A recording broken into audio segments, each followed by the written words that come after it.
Kevin. Wow. What? You get this only nowhere else but you. Kevin and Zach. Kevin, I'm not gonna lie.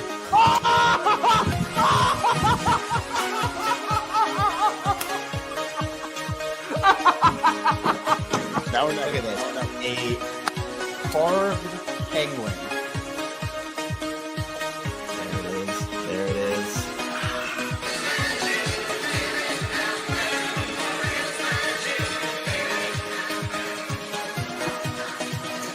Oh no. Are the O's fine? Are the Orioles fine, Kevin? I'm so embarrassed. Okay. The Orioles stole it. That game was stolen. It was stolen from them, then they stole it right back. What? Oh my God.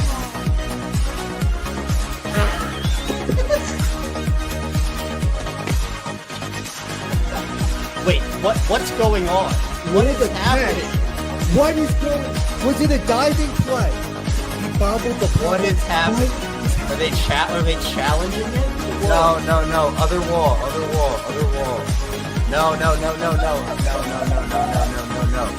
Kevin, I don't know what you saw, how much you saw. I've been chugging champagne. Sure, I spilled a lot, but what a game, man. He will be the legendary Birdfish. How about that? Birdfish fans, stand up. We did it. What can I say? What can I say? All right, what's up?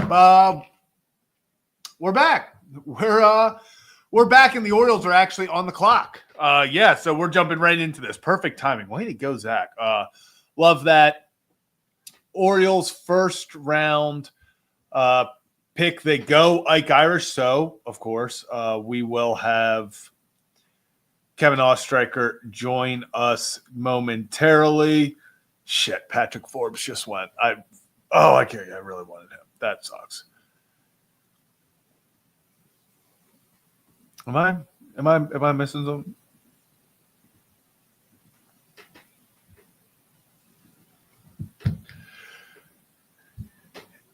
I'm not gonna lie. I was planning on breaking down Ike really fast, but they're on the clock, so I guess we are gonna roll with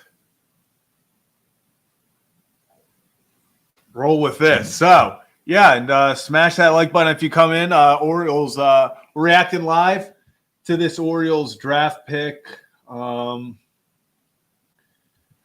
Yeah, I got to see. Yeah, O's on the clock. Ooh, I like this job, O. Smash that Ike button. Smash that Ike button. And pick is in. So we'll see what happens. Wow.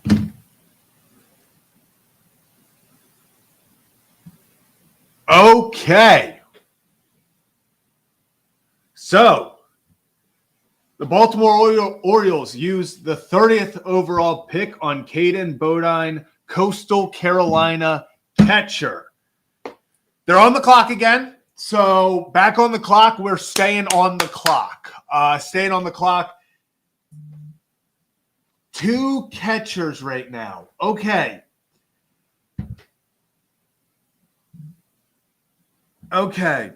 Now that, okay.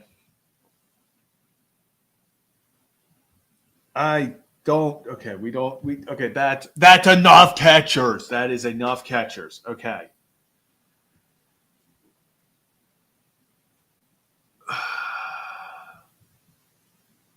Listen, I'm not going to sit here and react and be like, oh my God, this is a horrible pick. Like, this is a horrible pick. I'm not going to be like, why the hell are they? These kids are years away.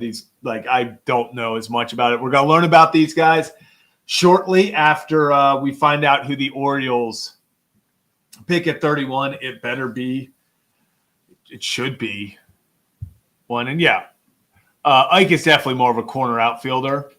I think they move him there. I think he can be more of a utility guy.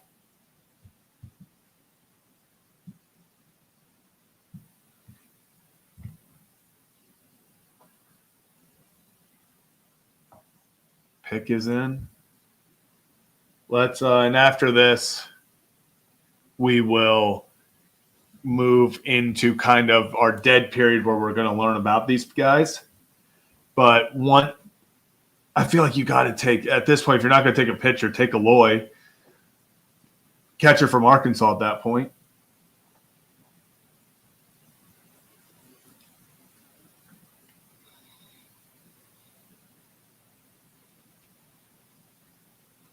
Well,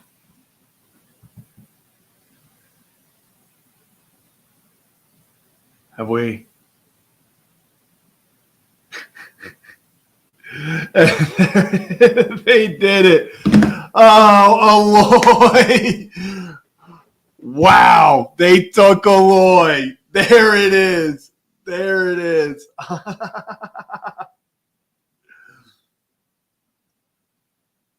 There it is. There it is. We all saw it coming.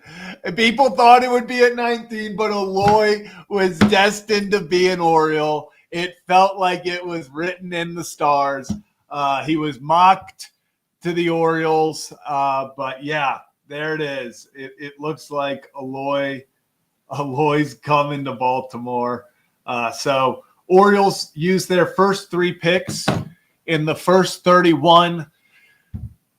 And listen, none are pitchers. None are pitchers. Can I go strictly real fast? Oh, can I go team Orioles?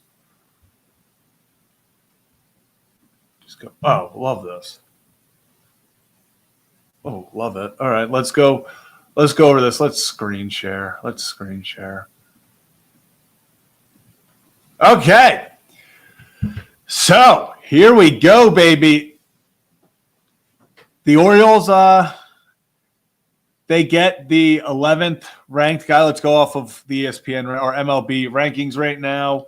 They get the 11th best guy at 19, 32nd best guy at 30, and 17th best player at 31. 3 college ball players, 3, let's be honest, 3 position players. Like we all saw this coming. Listen,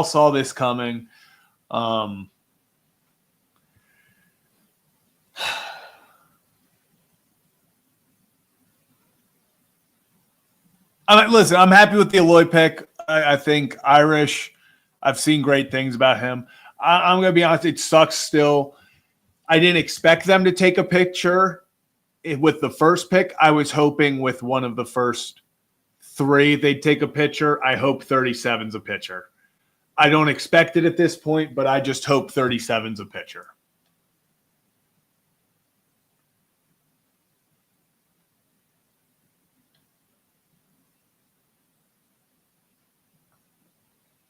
So, yeah, let's while we're sitting here, let's learn about these guys.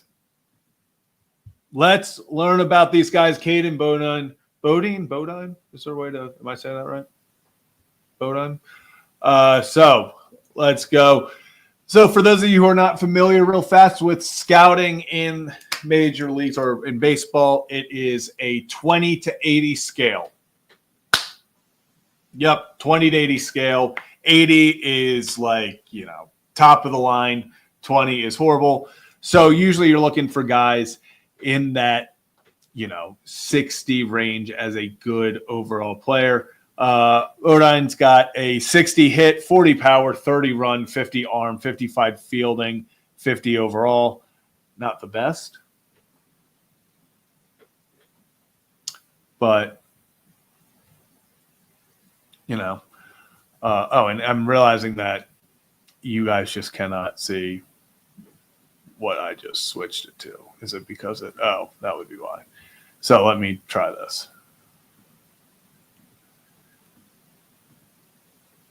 Here we go. For Bodine. So he's a switch hitter who's equally proficient for both sides of the plate. Awesome. A switch hitting catcher. We don't have any of those. Has some of the best contact skills in the draft. Honestly, that's a big. That I'm happy with that. Definitely happy with that. Best has tremendous feel for the barrel and doesn't try to do too much. Okay, now we might be talking. We might be cooking here. Hold up, people. Everyone, calm down.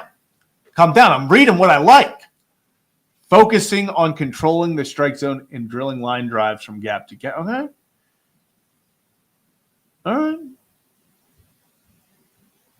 So you know what? Oh, I can do more. Gap to gap. He rarely launches balls in the air and has displayed little pop with wood bats on the Cape, though optimistic clubs. Okay, so not great.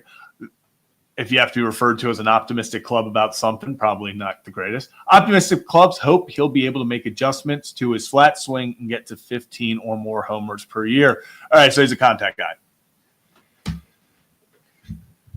He's a contact guy. He's a guy that's going to go out there, put bat to ball. It doesn't look like he's going to strike out a lot. Bodine's lack of athleticism and agility limits him to a bit behind the plate. Jesus. All right. Instincts help. Okay. Love it. Yep. Instincts. One of the best framers in college baseball. We're back in. But still needs to clean up his receiving and blocking. His fringy arm strength plays up thanks to his quick release. All right. Race 39% of base stealers. So it looks like, I mean, let's be honest, the Orioles they need catchers in the sole fact of everyone's injured.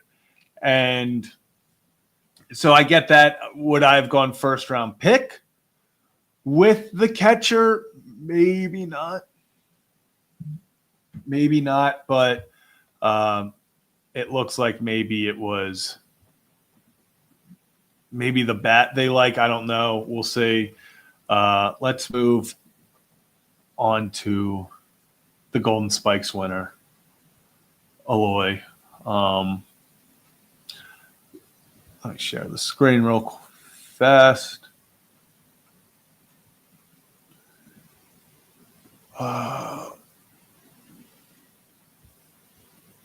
Is this one the right one?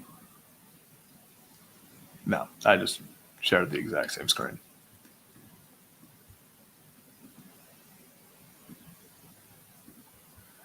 All right. So, Aloy went from unheralded Hawaiian recruit to Western Athletic Conference freshman of the year at Sacramento State in 2023 before transferring to Arkansas. Then led the Razorback with 14 homers as a sophomore before finishing third in the Cape Cod League, 8 homers in just 21 games. Skip around. Aloy's power is notable for legitimate middle infielder. So we have a nice hey, listen, I will take some power from the middle infield. He's also a righty, which I know it's not that big of a deal, but I kind of prefer to even out righty lefty. I feel like we are just so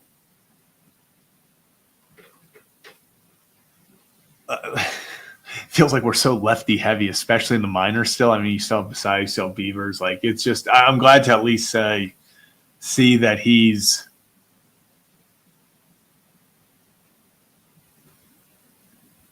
on the verge. I trust them a lot more than I'm going to be honest. I'm going to be real with you guys. I trust them a lot more than I trust me. They follow these guys. They look at the prospects, stuff like that. They're very much more in tune with the the guys coming out and kind of their upside. So if they like them, I'm going to go with them. I'm going to trust them a lot more than I'm going to trust my initial instincts just off these guys, because I'll be real with you guys. Very upfront. I've watched Aloy play about 4 times in the college playoff World Series. Have watched Bodine play a singular time in the College World Series, and I have not seen Irish play. So I'm not going to sit here and pretend to be okay, I'm giving you an in-depth breakdown. I'm going off of what we're reading. We are learning this together. This is not going to be anywhere close to me going out and giving you guys information that I'm not currently learning. Sorry, any Arkansas fans, Joe. Biggest thing I know about Aloy is didn't turn that double play. So, like, I know that and Golden Spikes winner. I'm happy with the pick because it's a righty who hopefully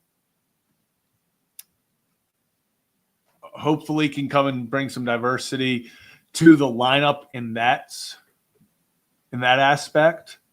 And Laura, appreciate you. 5 gift memberships. Really appreciate that. We're having fun here. Little after hours. We're just kind of sitting here. We're learning about these guys together. So I'm going to be honest. The one that's kind of intriguing me the most is Aloy. So let's look him up some more. Actually, let's go to.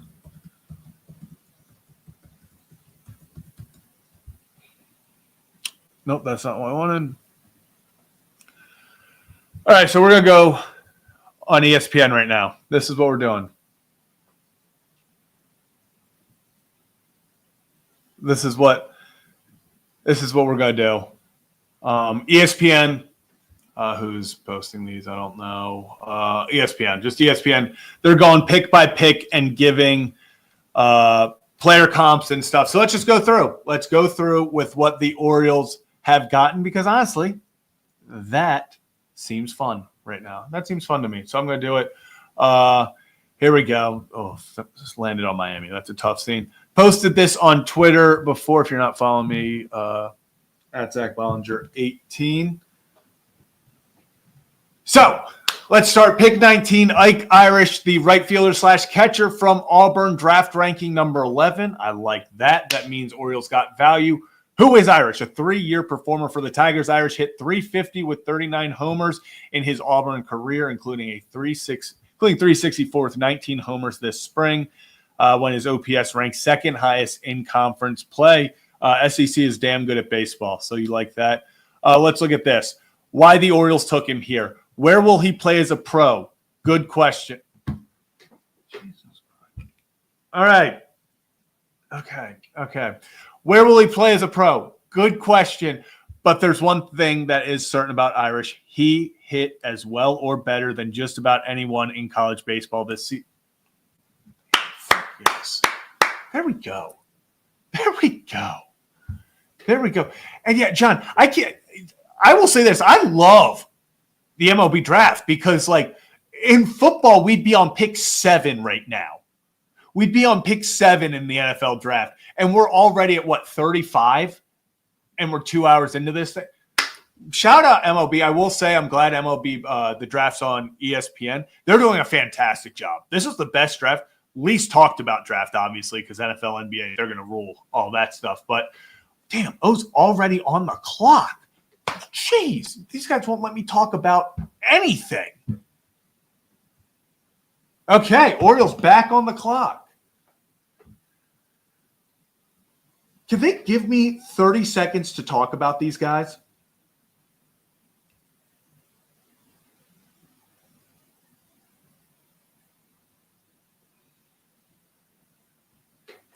I'm just over here. I'm trying my best.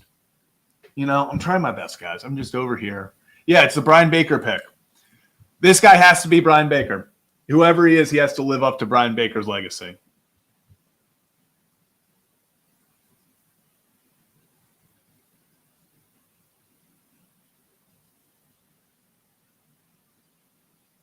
I'm seeing Slater De Brun.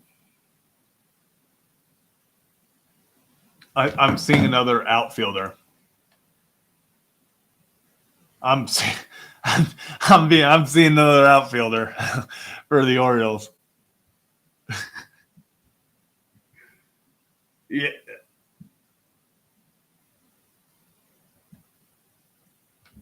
De Brun. I'm seeing De Brun, the outfielder.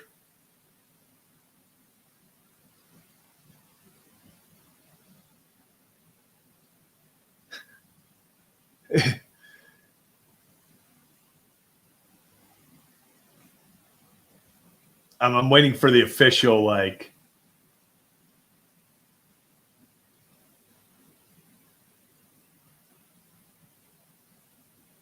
anything? Is it can we get the official? Oh no, I'm seeing Quentin Young.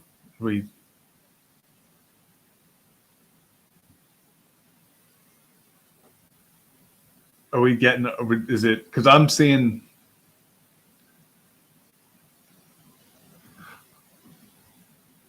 Well, I'm just going off of Twitter right now. I'm trying to figure this out. I'm. It's Slater. All right.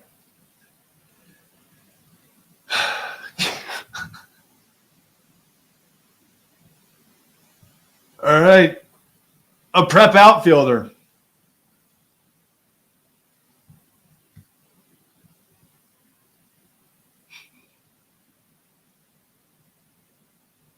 The Orioles.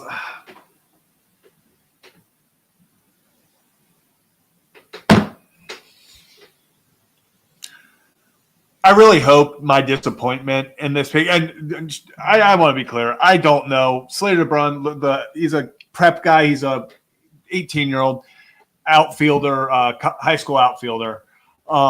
He could be the next star. My reaction has nothing to do with him. It's the fact that, like, I'm so tired of us being terrified of pitchers. Like, ugh.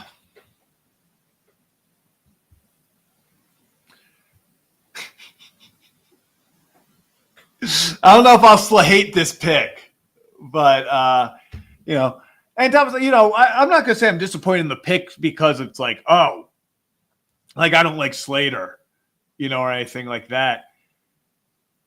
This kid, I don't know. We are gonna find out about him together right now.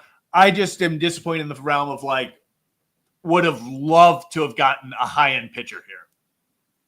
Now, Jabba, you're right. It's 20 Browns. They're going to have opportunities to draft pitchers, but would have loved to take a swing at even at 37, But actually, while we're sitting here, let's okay, so Slater was ranked 24th best. They got him at 37, so he's definitely okay. You know what? If he's an overslot guy, if they're getting him to overslot, maybe we're talking. So committed to Vanderbilt. Okay. If Vandy wants you, I want you. There we go. That's my standard right now. I'm so sorry to any college baseball fan if Vandy's, like, not a powerhouse anymore. Like, I try to watch as much as I can. Just know Vanderbilt, they produce some damn good players. So if Vandy wanted him, I want him. He's got 60 grade field, 55 grade hit, 65 grade run. So a little fast guy. So just kind of giving you the overview from MLB.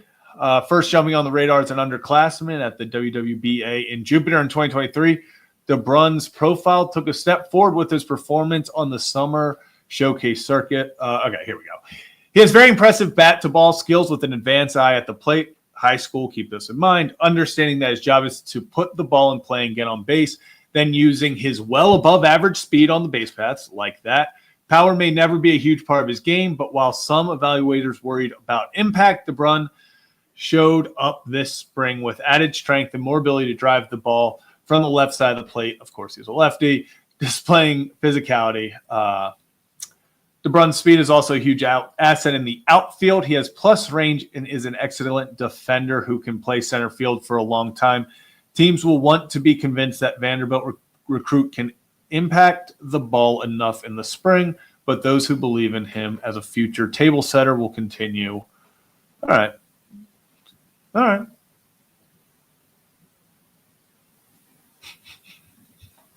Walter, appreciate you. Yeah, I was getting Slater flashbacks. I really was. And Go Shark. Yeah, he's 5'10". He's 5'10".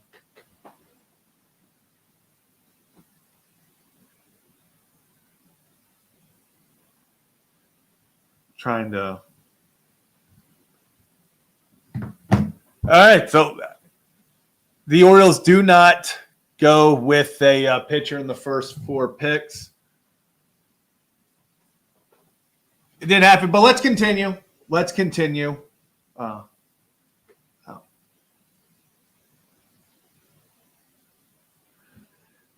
Okay, so we're going back. We're going back all the way to pick number 1, Ike Irish. So we're starting with Ike Irish. Maybe I should make something so people, if they're joining, can understand what we're doing. But you know what? All right. So why the Orioles took him here. Once again, this is referring to Ike Irish, put up huge numbers in the nation's toughest conference this year and produced against many of the SEC's top pitchers. You'll see taken in the first few rounds until just about everything went sideways in Baltimore this year. O's had a reputation for crushing their early position player picks. All right. Player comp is Seiya Suzuki. If you haven't been aware, I'm just going to say I love Seiya Suzuki. He's someone I was begging the Orioles to trade for when it was said he was on the trading block this offseason. I thought he would have been perfect. I like if he turns out anything like him, I love it. So hey, these player comps, take them with a grain of salt, but like that. Let's move on to pick 30. So, Orioles, Kane Bodine, catcher from Coastal Carolina, draft ranking number 23. So, once again, they do get some value there. I'm just looking at his player comp already. The switch hitting catcher was 3-year star for Coastal Carolina, hitting over 300 each season. He had nearly twice as many walks as strike. Okay, we saw the best contact ratings in the country, but he hit just 5 home runs. He can catch, and his arm is good enough. So it's a question of whether he can impact baseball enough as a pro. Alejandro Kirk, but in a different package. And by that, they're saying he's not tiny and chubby. Alejandro Kirk's like 5'8", I think 250. This is not the point, but 5'8", 245. I almost nailed it. There we go. There we go. No, I think they mean different package because he's not. And Alejandro Kirk, I mean, I see people not too happy about that. He hasn't been having the greatest season, but actually, what am I talking about? He's batting 303, people. If you give me Alejandro Kirk batting 303, 7 home runs, 45 RBIs with a 7.69 OPS right now, I'll take it. You know? And yeah, I know this is where people are going to be most disappointed. And you have every right to be. They feel like they need to take a pitcher. Let's move on to the next. Oh, I'm assuming. Okay.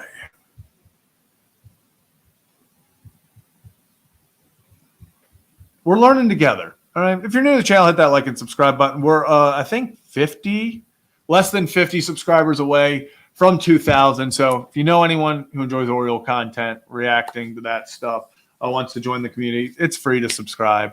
Really appreciate anyone who does it. Let's move on though. Oh, okay.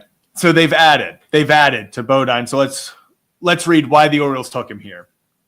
Are the Orioles down on Adley Rutschman, or is this a potential hedge against Rutschman's potential departure down the road as a free agent? At the minimum, Bodine gives the Orioles a true catcher in their system, okay, especially if top prospect Sam Basayo ends up as a first baseman or DH. Bodine will have to show better impact to project as more than a backup, though. Okay, I'll tell you that.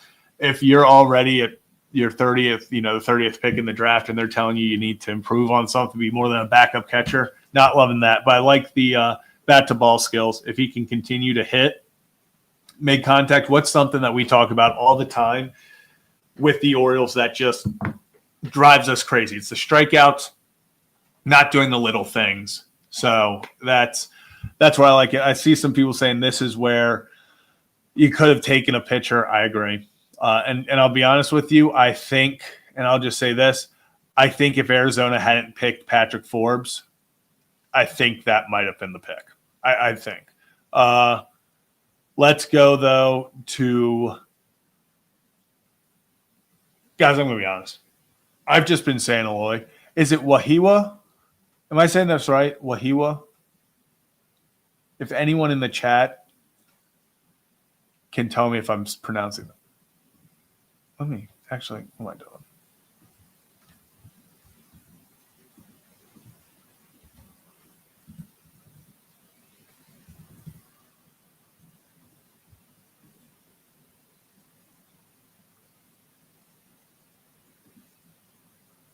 Vahiva. Okay, it's Vahiva.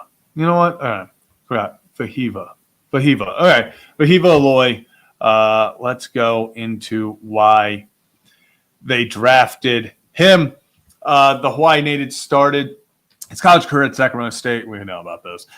He was SEC Player of the Year after hitting 350 with 21 home runs, showing strong exit velocity metrics. And while not a burner on the bases, the range and athleticism to remain at shortstop. He had twice as many strikeouts as walks.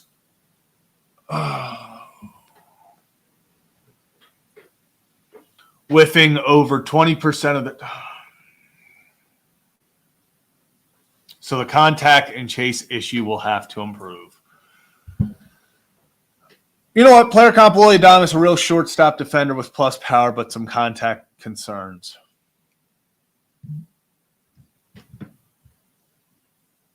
Yeah. I would.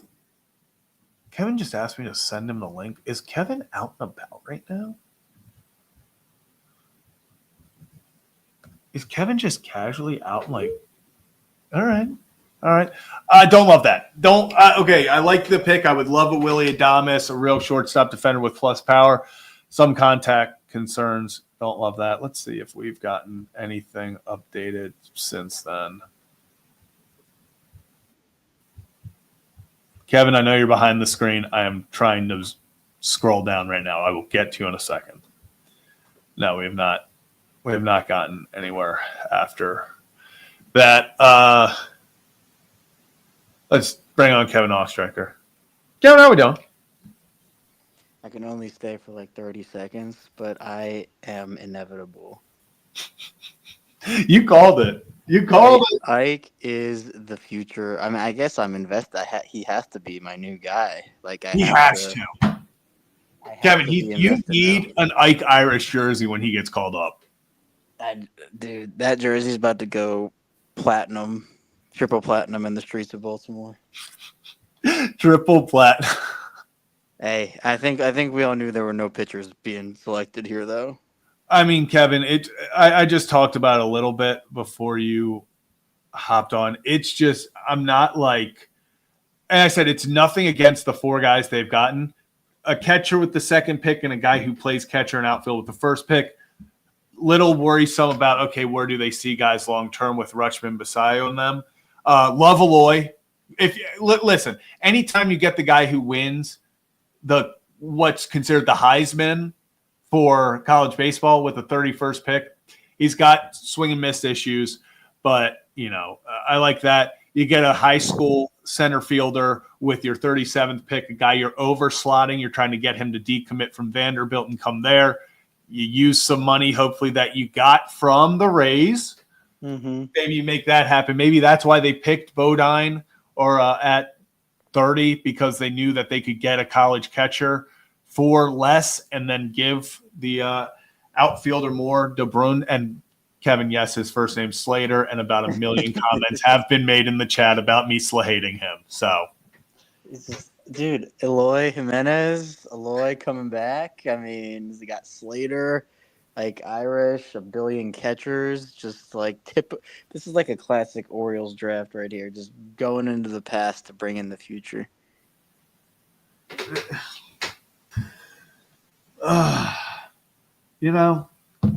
So I'm glad I could come on here. Right? Yeah, Kevin. That clip of me, future Oriole like Irish, is already legendary. I'll give it to you. That was good. I'll give you a Kevin. You called it. One for one. I retire now. End your MLB mock draft days. You're done. Yeah, that's it. I'm done. That's it. I got my one and I'm out. Awesome. I love it. Kevin, I appreciate you. I got to head out. Yeah, Ike Irish, next great Oriole. I called it. If you don't believe me, go back and watch the end of our stream from earlier. I'm putting my stamp on it. Unbelievable, Kevin. We'll catch you. I'll talk to you later. Yeah, had to get him off there. Sorry, guys, that call-in went a little long. All right, let's see if once again, I'm going to refresh this and hope that they've given us more on Aloy on pretty much why they think the Orioles drafted him, because I am also curious about that. That's like Irish. Saw the Oriole bird and got excited, people. Why the Orioles took him. Love it. All right. The reigning SEC Player of the Year at 31 pick. It might be better to ask, why didn't anyone else take Aloy in the 30 picks before this?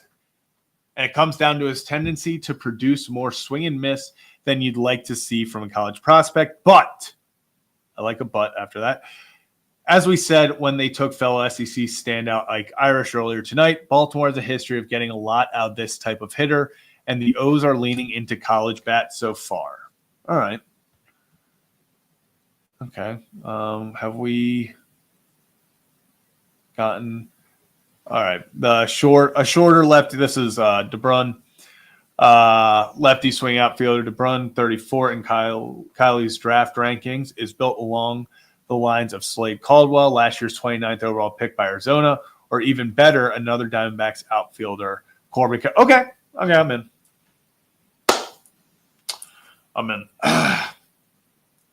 That Corbin Carroll, I'm in. With plus speed and range, De Brun projects as an excellent defender and has showcased bat-to-ball skills and good eye at the plate with questions about where his power ultimately ends up. Listen, if you got speed and you can get on base, you don't need to be producing power. I'll say that right now. If you are getting on, you are playing good defense, and you have speed, I don't need power out of you. It's simple. It's pretty simple. Where is the Orioles' next pick? 58. Don't know if I'll be going to 58.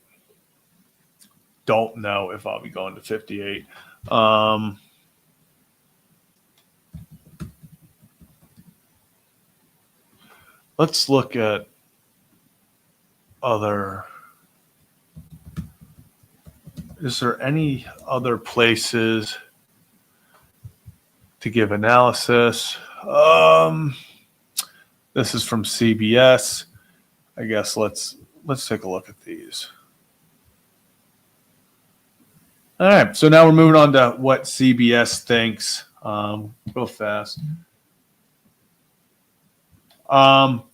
Is Aloy so scared of pitchers solely because of all the Tommy Johns, or because pitchers are harder to hit on? I'm going to be honest, he's scared because when his time in Houston, when he was the assistant general manager, the Astros picked two guys that were pitchers in the top, I believe, 5, one with the number 1 pick, and he got burned. Both of them complete busts. I think Michael Ash got scared because of that. I don't think it's necessarily Tommy John. I think it's because he's been burned one too many times in his career on pitchers in the first round. He went out, and he was a part of groups that went all in on pitchers like Mark Appel and never made it. So, that was, these first overall picks, and it didn't work out. So I think that just kind of sits in the back of his mind. But real fast, let's get this ad out of here first. Is it going to make me watch this ad over here? Yeah, once this ends, then I'll... Oh, actually, we can just do those. Perfect. All right, let's move on down.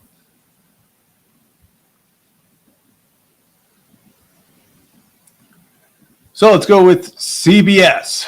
We have CBS now. Their thoughts on the picks. Kind of zoom in just a little bit so I'm not getting no. All right.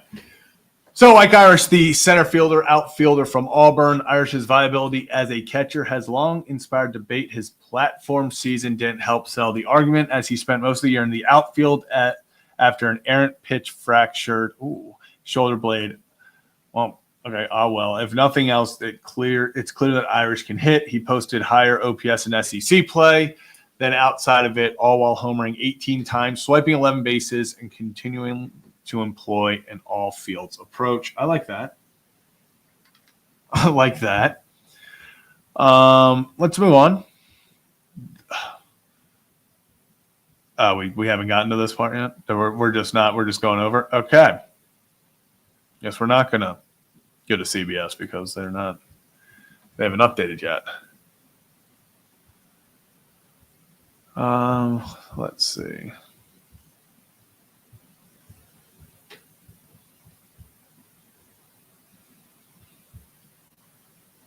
Still nothing on De Brun. Let's go to Twitter. Let's see.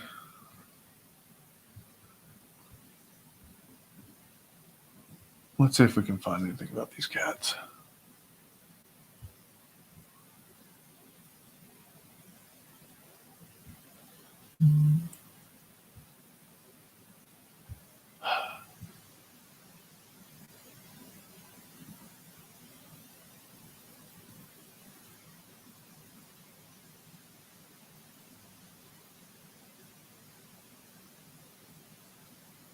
All right. So I'm not seeing anything else on Twitter about these guys. So I want to find out more about Slater De Brun, though. I'm going to be honest. I feel like this kid's the kid that maybe we should be talking more about.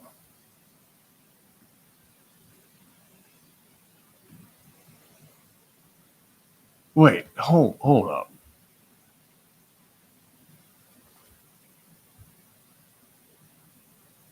All right, so he has been drawing a lot of comparisons to Corbin Carroll. All right. He told MLB Pipeline that the 3 words to describe his play are fast, explosive, and aggressive. Okay, I like that.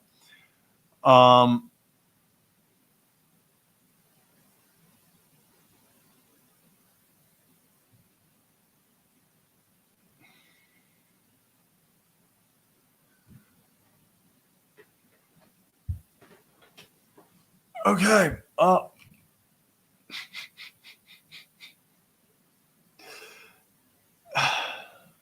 Okay, so De Brun is a music producer, and he goes by the nickname Lil Slay with 3 Ys.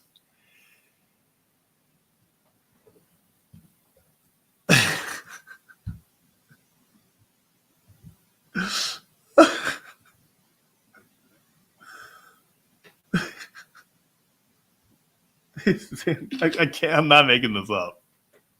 I'm not making this up.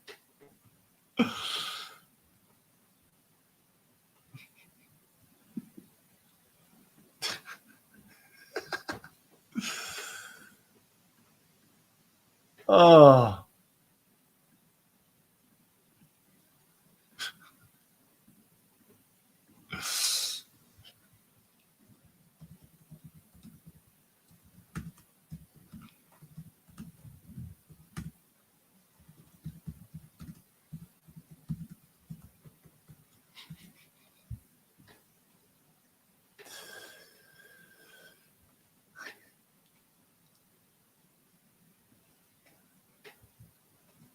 All right, you know what? Good for him.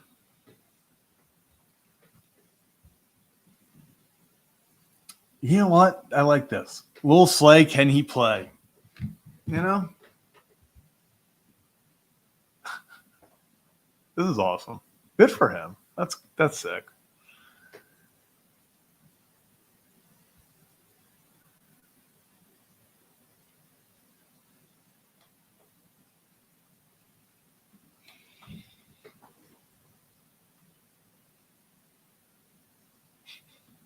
Steven, hey Zach, off topic, what would you have to give up to trade for Kyle Stowers?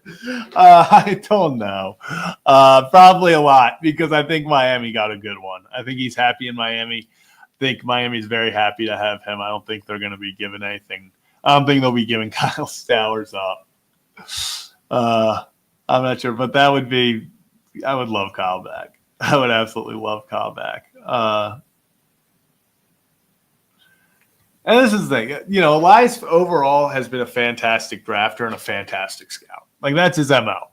So, yeah, Colin hasn't been able to build a winning team in the back, you know, back end of the rebuild when he has to, like, get the final pieces. But, you know, you have to give credit where credit's due. And when it comes to drafting, when it comes to knowing the guys to pick, it seems like Michael Ass has done a good job overall. So with the first 4 picks, it's like, he needs to sleigh ride better be his walk-up song. We get a little Christmas vibes in July from Slay, a little Slay. That's awesome. Good for him. Good for him.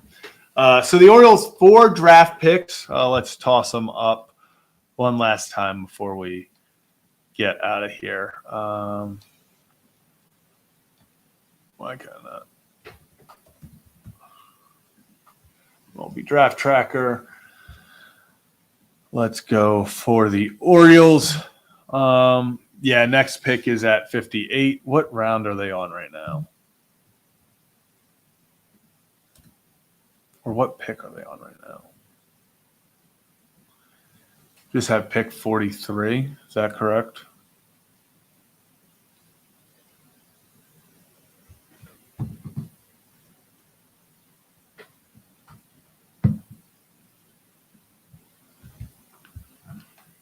Yeah, pick 44. You know, how many picks is that? 14?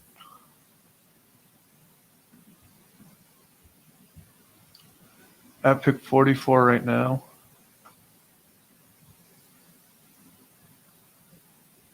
We'll see what happens.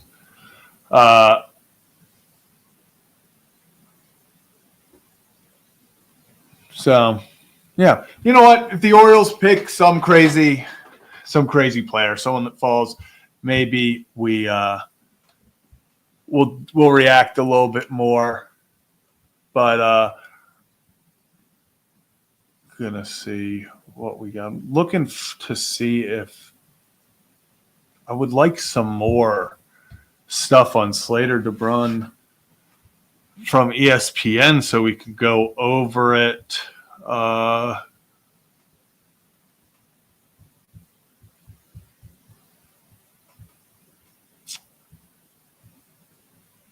on. They're not giving me enough on these players.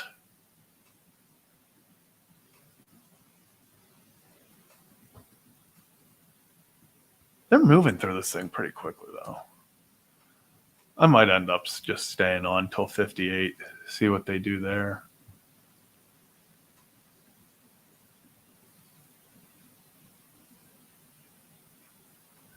You know, we'll stay till 58. We'll stay till 58 because I want to see what they do. I have a feeling if they're under slotting, maybe they got something. I want to see who they pick at 58. So we're gonna stay on till pick 58, which means I have to plug my computer in. I'm not gonna lie. So yeah, everyone, 1 second.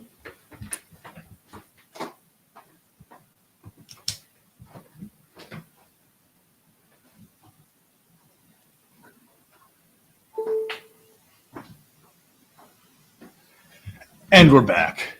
And we're back, baby. We're back. All right. So I'm scouring ESPN. I'm scouring to see ESPN Draft Tracker. Let's just see if we have anything else. Ooh. Now this. Can I see scouting reports from these? Of course, Baseball America is going to make me pay for it. Don't love that.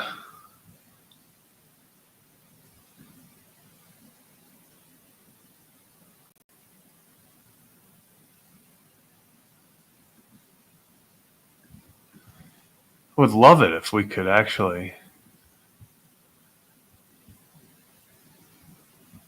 have. Yeah, Baseball America is just going to make me pay for any subscription. Not doing that. Got to be honest with that.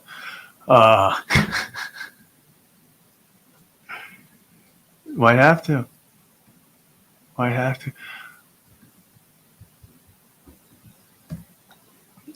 Okay, so here we. Okay, yeah. Can I see a? I would love a list of players. All right, undrafted. Okay, you know what? Let's do this. Let's go over the undrafted guys. We're going after the undrafted guys right now.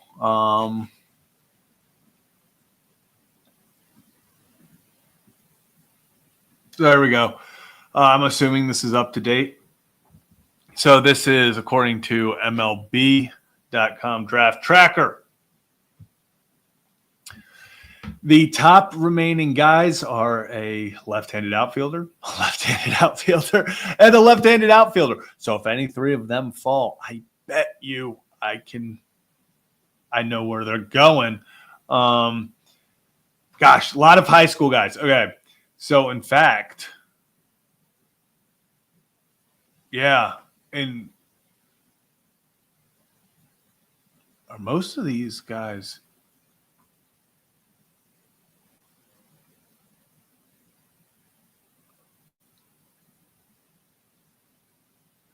Oh no. I'm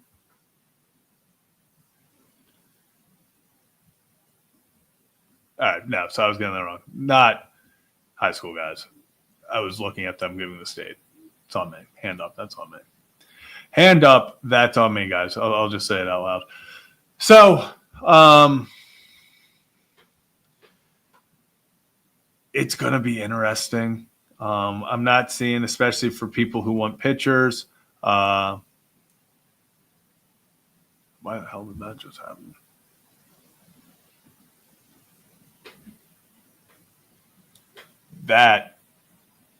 Let's see if that goes. What happens there? While we're sitting here waiting, though, I will toss the call-in link into the for channel members, just so people, if you had anything you want to talk about with this draft, you can come on. Give us your opinions on the first four as we wait out for pick 58 in the second round. And then we hop out of here. Ooh, so we got another high school senior at pick 44. Jaden Fausk, Nazareth Academy in Illinois. So another high school name off the board. We'll see what happens. So what? Colorado's back on the clock. Yeah, because this is now we're in the draft, how the draft order was supposed to look, where the White Sox would technically have the first pick because of record. And then, man, so the Nationals actually had the sixth worst. They had the sixth worst record and still got the first pick.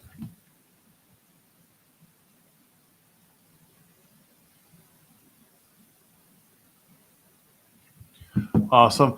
Let's move. Let's move on. We got Jake behind the scenes. Bring him on. Jake, how we doing? Hey, Zach, how you doing, man? Can you hear me? Doing? Yeah, I can hear you. You hear me? Yeah, I got you, baby. How you feeling about this draft? First four picks in for the Orioles. No pitchers, but yeah, interesting draft to say the least. Outfielder / catcher, and then shortstop and high school outfielder. Yeah, I mean, I'm kind of like you. I love your approach to this. It's kind of like, hey, like you're reacting in real time. And so like I know I go over to like I was listening to you and the guys on The Verge because they were rocking and rolling pretty heavy tonight. Obviously, it's their moneymaker. And they were excited. I understand. They acknowledged the pitching thing is like most fans would like see it based on our needs a lot of times, but they're like, there's like, and then them in combination. I'm watching MLB Network. I got that going on too, and at least when it comes to value, they're like the Orioles pretty much won when it comes to that. They're like all the guys they picked were supposed to be way higher, and fall into them, and it's kind of like. I'm not a Ravens fan. I told you I'm a Packers fan because the Ravens weren't there when I grew up. But I respected the GM for the Ravens because it was like, hey, yeah, we may not need this position really, but I'm going for the best player in the draft. And it seems like that was kind of the Orioles' perception is like, hey, we had you guys highly ranked and they fell to us. Mhm. Jesus. Okay. Yeah, I agree. I think especially in the MLB draft of all, of all the major sports, in the NFL, you're drafting best players, but you're also drafting, okay, what needs can we get filled right now? These guys are coming out, they're playing year one. For baseball, for so many teams, we're drafting guys hoping they're a part of a team in 3 years, 4 years. Right. So Right. it is. I would rather them sit there and go, hey, this is a damn good player. This is the best player on our board. We're taking him because we're taking the best ball player that hopefully turns into the best ball player rather than, the 8th best player on our board is a second baseman. We want a second baseman, an outfielder. We want an outfielder, whatever it may be, a pitcher, catcher. It's not necessarily by position. I like the idea, like you said, just simply take the best players there. If you have a guy who falls because he is a good player, and maybe other teams didn't want to pay that for that player or whatever it may be with the slot money, get the best players. That's why I'm okay with them drafting outfielders, especially De Brun, obviously the catcher, outfielder. He's probably not playing all 3 outfield positions, but versatility, get good players that can play a lot of places and then add that versatility to, try to get the most out of them I agree. I think that's a good strategy, especially for baseball. Yeah, and I think I can't remember. Sorry, it was between you and the other guys' podcast. I think Melanie or somebody, because Melanie's doing whatever she's doing. I think on the network, Yeah. on the MLB network, Yeah. and I think somebody she was talking to was basically one of the guys was like one of the old scouts, the scouts that went after what's his name, Mr. Irish. Basically, it was like the Orioles are going to try him at catcher. Like he's gonna go in thinking like, okay, we want you to do both, but we're not gonna just all of a sudden say you're not catching. Yeah. And so we're gonna give you the shot, but they're like, it was the bat, the bat, all day long. Yeah, and reading his stuff, he's not necessarily going to be maybe a 50 home run guy, but he's a guy who he did really well against good competition in the SEC. I think that is big. Knowing competition, playing at the highest level in college, you're not going to. And I think it was funny. I don't remember every single name that they had on there, but they listed what he was against the fellow first round picks who pitched to get in the SEC. Yeah. And it was like he was 1 for 2 off Cade Anderson. Like got at least a hit off of every single one of them. If it wasn't RBIs, if it wasn't homers, like he was getting hits, he was producing against the best. So I think that's there's something to be said about that. And I think you're 100% right on the money. Like I said, Zach, it's the guys on the other podcast. They seem excited. They're like, man, there's a lot of good. They do expect the Orioles. And I think we have 2 more picks tonight and in tonight's thing, 2 or 3. And they expect at least 1, if not 2, to go pitcher. Then like they're like, hey, we did some stuff. And then I'll get off here in a minute, and I'll get off here just a second because I know you got a line behind me probably.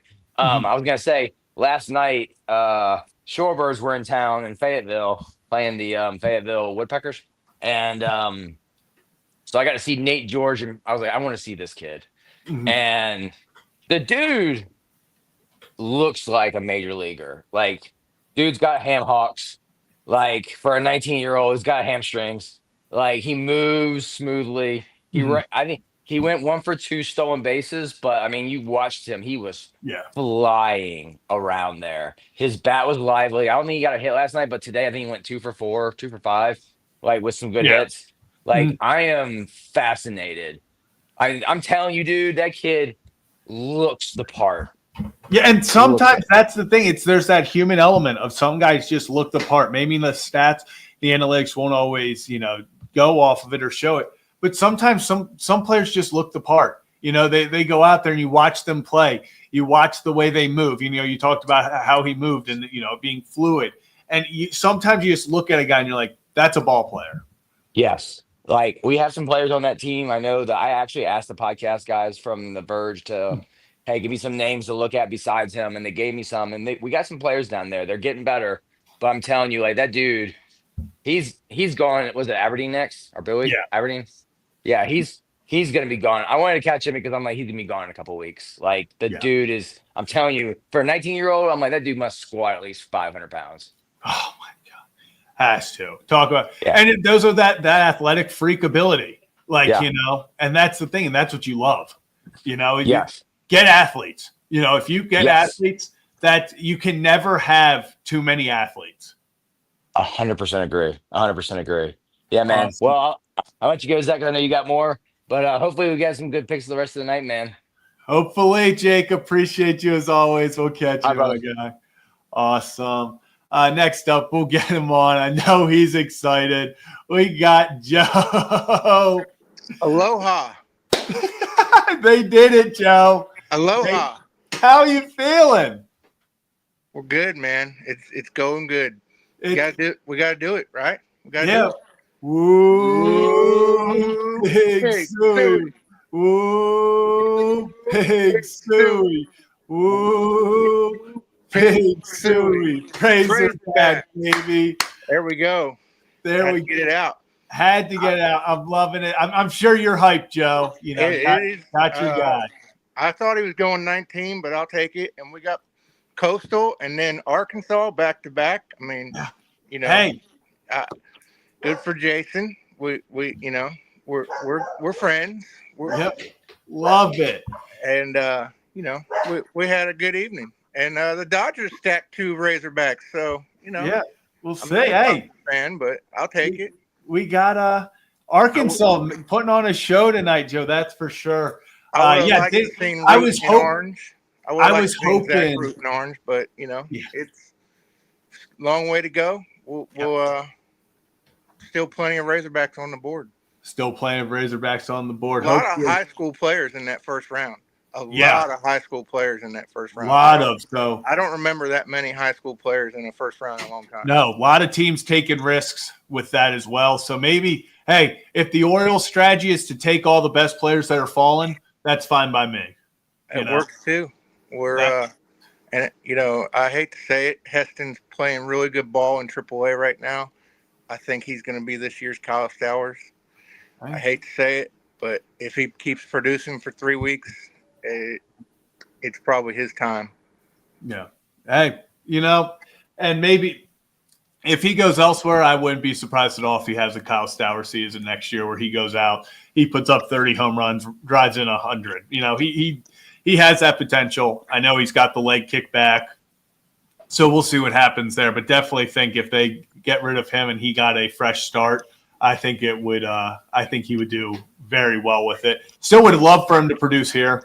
Still would love for him to get be able to do his thing here. But if it's not here, I do think Heston still is very talented.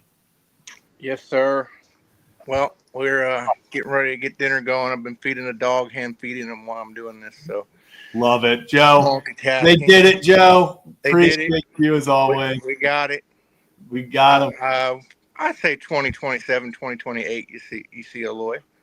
Yeah, I can I'll see take it. 27. I think take 27 definitely. I think he probably spends the rest of this year building up until Aberdeen. Then he'll probably find his way. You know what that means? You know what that means for next year in Aberdeen, right? Oh, I'll be there. Don't you worry. You know what that means. I'll get calling one. the Hogs and the Dean again, baby. I'll be calling them. Joe, appreciate you as always. Hopefully we see some Razorbacks going off the board soon as well. Appreciate you as always, my guy. Later. Have a great one. And we are currently at pick.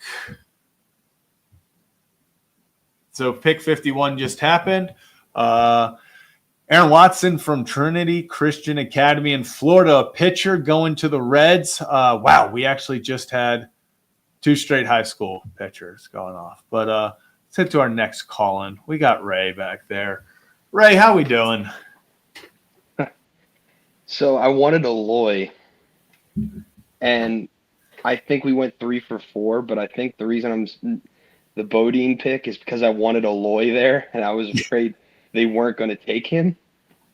Yeah. But the one thing I will say is, Joe alluded to it, I think they're going to buy and sell at the deadline, just basing it off this draft. I think Creed Williams is gone too. Yeah, I think I could definitely see that because they are kind of preparing as if they're almost overhauling the catching position in the system. Like they're almost approaching it like, hey, we have all these catchers that we, because hell, let's be honest, there's 20 rounds. This will not be the last catcher they draft either. No. They'll draft at least one more. So for them to most likely get 3, maybe 4 catchers into the system immediately, hey, it does all of a sudden, change up how you look at that. And then obviously you're always going to be drafting, they love their outfielders. They love their shortstop, middle infielders that they can take, and put wherever they want. Because I'm sure Aloy will eventually be playing third base, second base, something. I don't know if he'll stay at short. I think he's got the ability defensively to do it.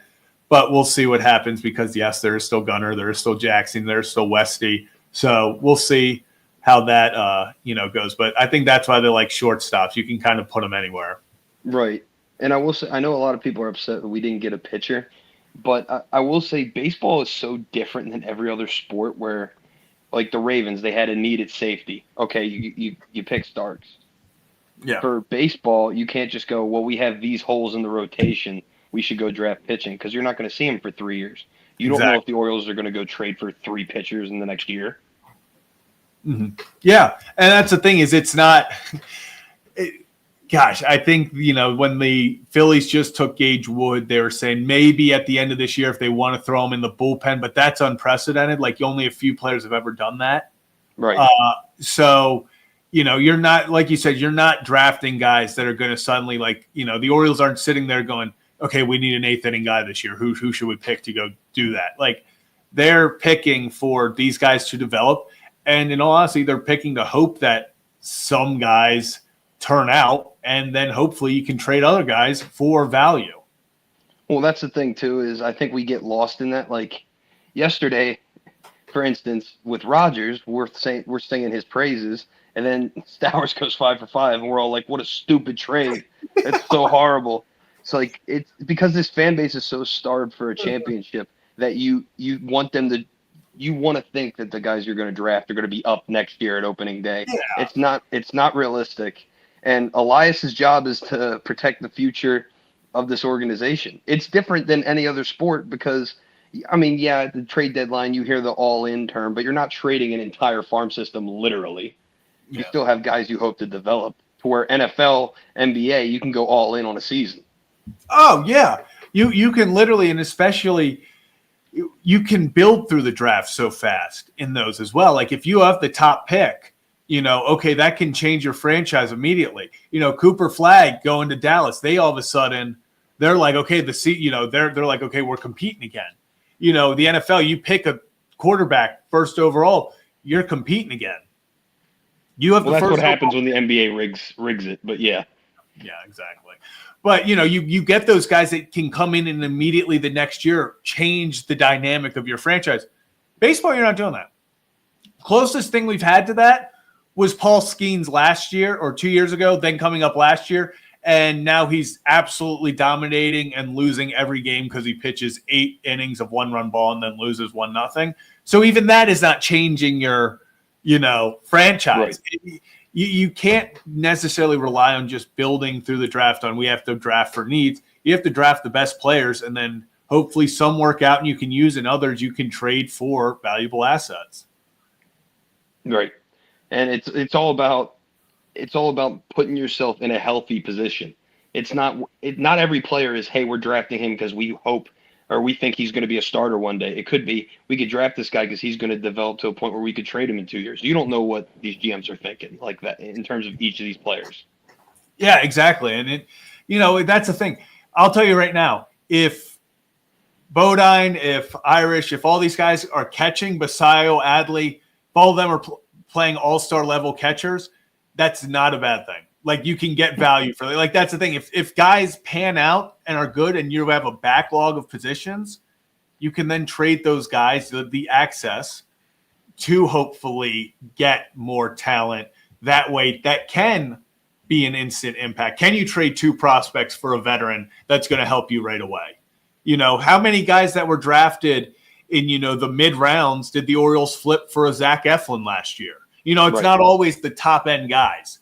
If you get guys in the 5th, 6th, 7th rounds, the 12th rounds that develop nicely into solid prospects, they don't have to be anything special, but you can turn 2 or 3 of them into a Zach Eflin. I think we all would do the Zach Eflin trade as he pitched last year where he was lights out and pretty much the ace for a big portion. They would do that trade all over again. Those weren't necessarily guys that you were drafted high, that you were like, okay, these are game-changing prospects. Sometimes you draft guys, they develop some, and another team will be like, hey, we'll take the risk on this. We'll give you this veteran. Absolutely. And on top of that, too, with getting the pick from Baker, and I still think they're selling O'Hearn, Mullins, Dominguez, Soto, but you have a real opportunity here, as we're hoping to compete next year and the year after and so on, to restock this farm system without fully tanking. Yeah. It's a big opportunity. They have to. I mean, you have every opportunity, especially with the number of picks, like you said, you have to hit on these, and I think that's almost why that they went with this best player available type approach, because listen, Michael has said it, you have to hit on these, because if you're not, you can have 7 picks in the top 100. If none of them pan out, it's useless. So you had, he hit it. 4 picks in the top 37. You need to nail these. And it doesn't have to be the guys that are producing immediately at a position of need. Sometimes they can just be damn good players that you can then turn into another player at a position of need. Right. Absolutely. Awesome. Ray, appreciate you calling in, my guy. We'll talk later, and appreciate you as always. Have a great one. Peace out. Peace. Awesome. So we are currently at pick 56. So the Orioles are 2 picks away from being on the clock.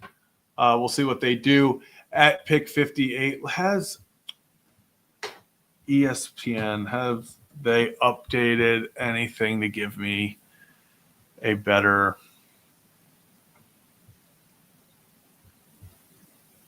understanding of learning this? There we go.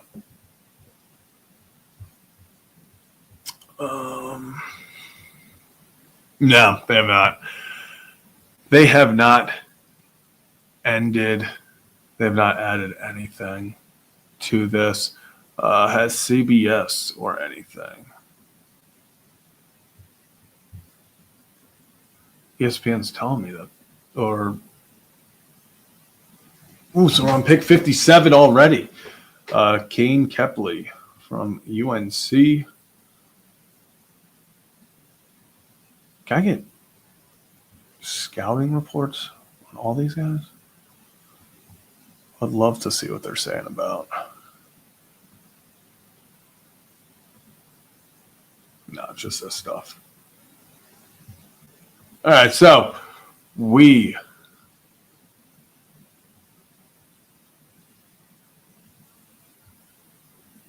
will see what the Orioles do at pick 58 here momentarily. First 4 picks, they have gone catcher, outfielder, catcher, shortstop, and outfielder. So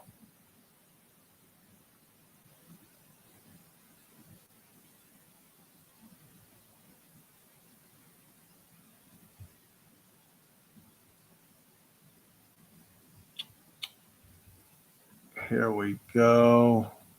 Do we have Orioles on the clock? So have we?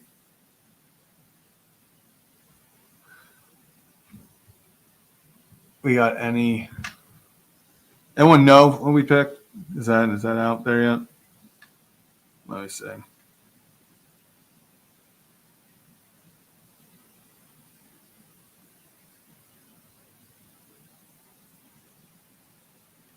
Do we have anything?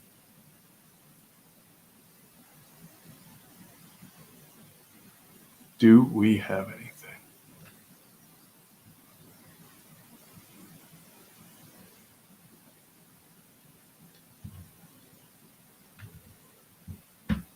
Not seeing anything yet. Anyone in the chat seeing anything from the Orioles? Oh, there it is. There it is. I'm not even going to attempt to say his name, but the Orioles have selected a pitcher. The Orioles have selected a pitcher. Wait, got to tweet it out. I had this in my bookmarks for a while.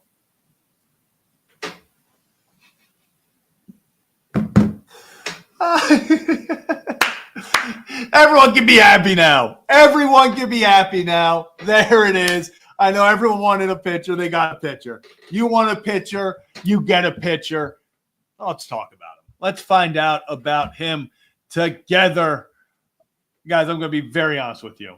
I'm going to be so honest with you. Someone's going to need to tell me how to say this last name.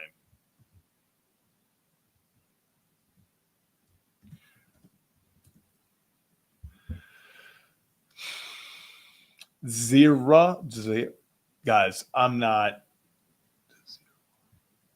De Zera. Am I saying that right? Am I saying that right? Joey De Zera. Wait. Joseph De Zera. All right, you know what? I'm in. Let's learn about him. Let's learn about him. So he's fastball, curveball, slider, changeup, 55 control. I just lost his scouting report. That's on me. That's on me.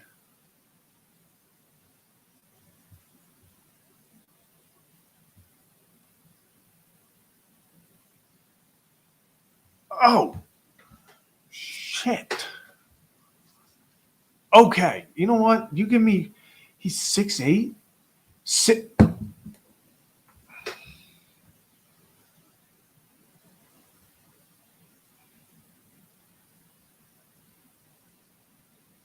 I'm in.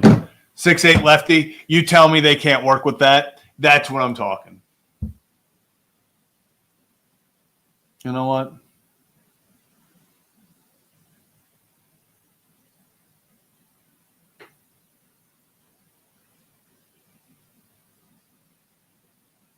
All right.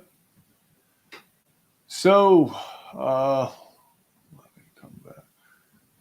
Find this out. All right. So, he immediately became Michigan State's number one star as a freshman, beating our rival Michigan in his college debut in 23.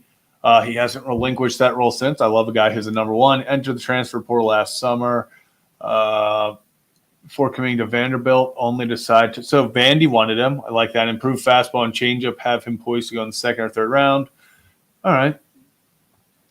So he added strength, helped gain 2 miles an hour with his fastball. He maxes out about 95, so a softer tossing lefty. 6'8" frame and low 3/4 arm slot.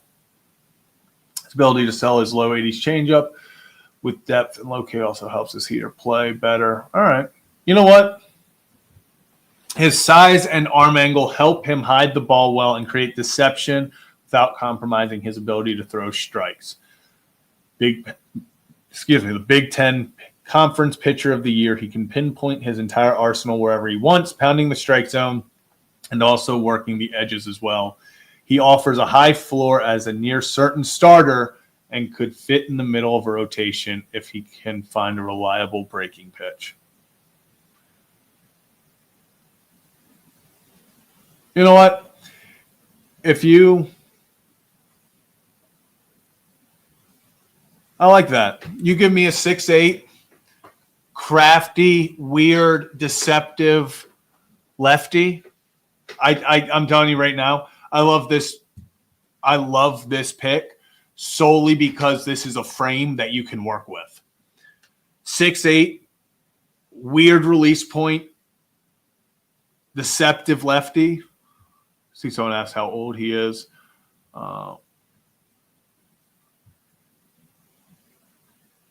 He is 21 years old. 21 years old, 6'8", 200. All right. I like that frame. I like that frame a lot. You can work with that frame. I'm in. I like the potential on that.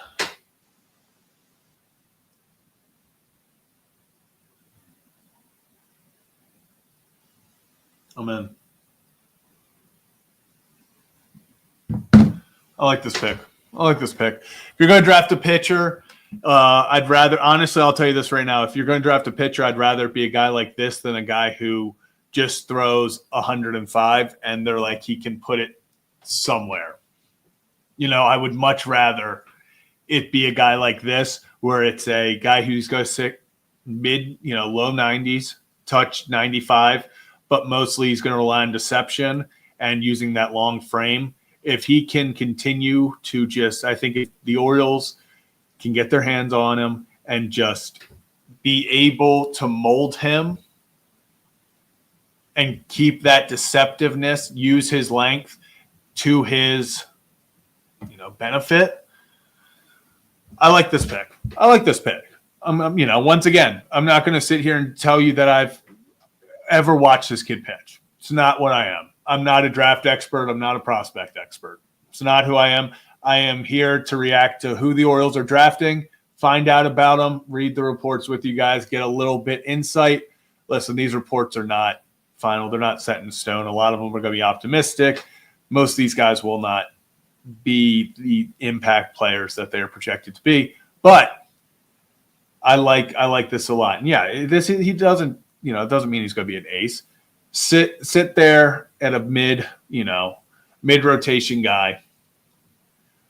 I like this. I agree. I like this a lot. If you're new to the channel, hit that like and subscribe button. Going live, just talking about reacting to the Orioles draft picks live as they come in. That's probably going to be the last one we react to tonight. Maybe we'll keep this going tomorrow because home run derbies tomorrow.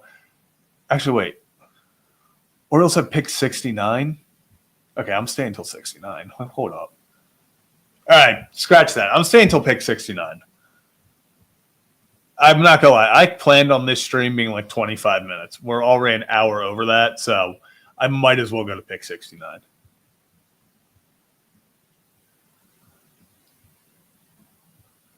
Yeah, we're already at pick 65. Yeah, we're going to pick 69. All right, that's on me. Oh, Malachi Witherspoon just went. He's the isn't he the twin brother of the other Witherspoon that went like top 10?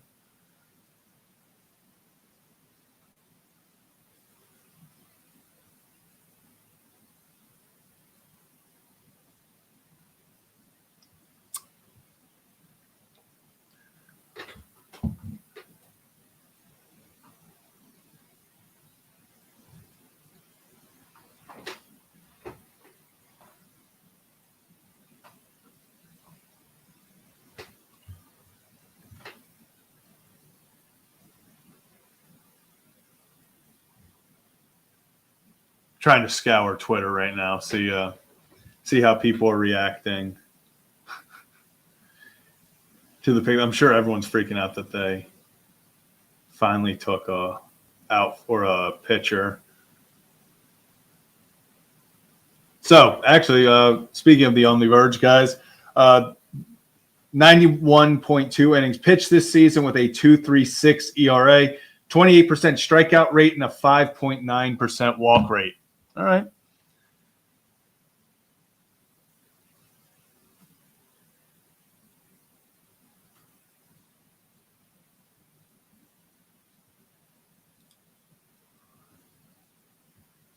Jerwa? Are we saying Jerwa? Is that it? Maybe not.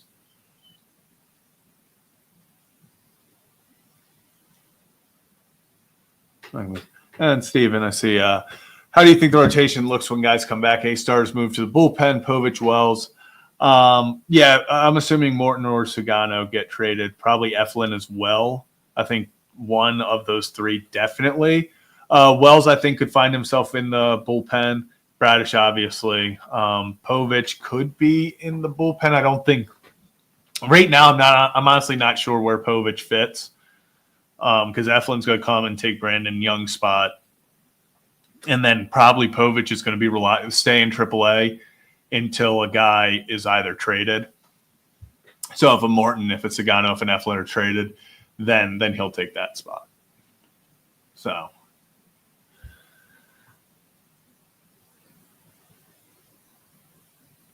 So here we go. I feel like this draft suddenly is flying. Because are we already like almost on the clock? Yeah, we're already at pick 6. Cam Leiter went to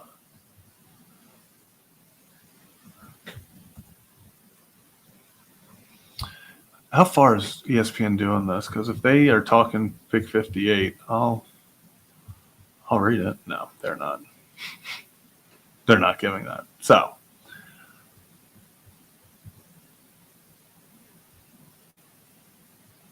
yeah, pick 66 on that. Yeah, how? Let me see. Who are the undrafted?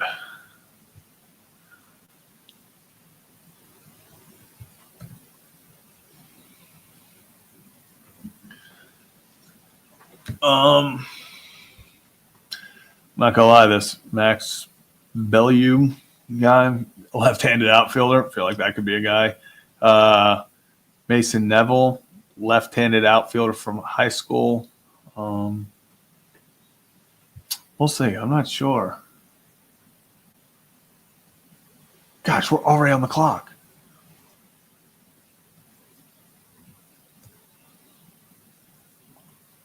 Are we already on the clock?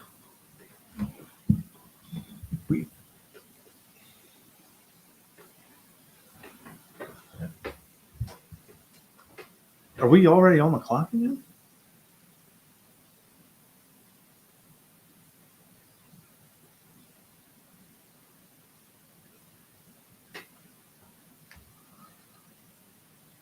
Yeah, I'm seeing 68 on the clock right now, unless I'm just really behind.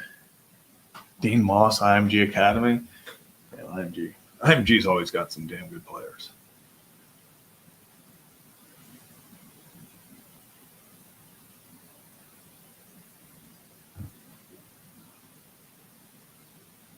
I see everyone's pretty happy about.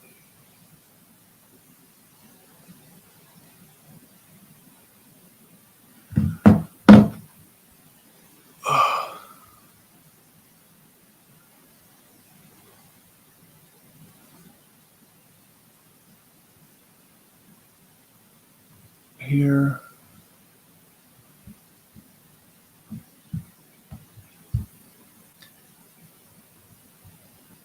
All right, so yeah, I'm seeing pick 68 on the clock.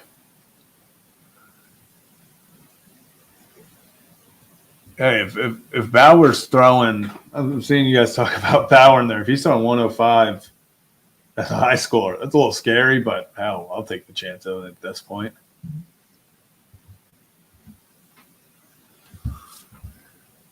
All right, Orioles are on the clock. Orioles are on the clock as we yep, Jack Bauer still. Let's see what we're getting.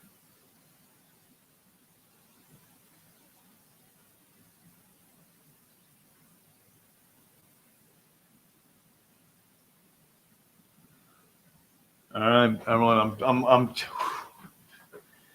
we're on the clock.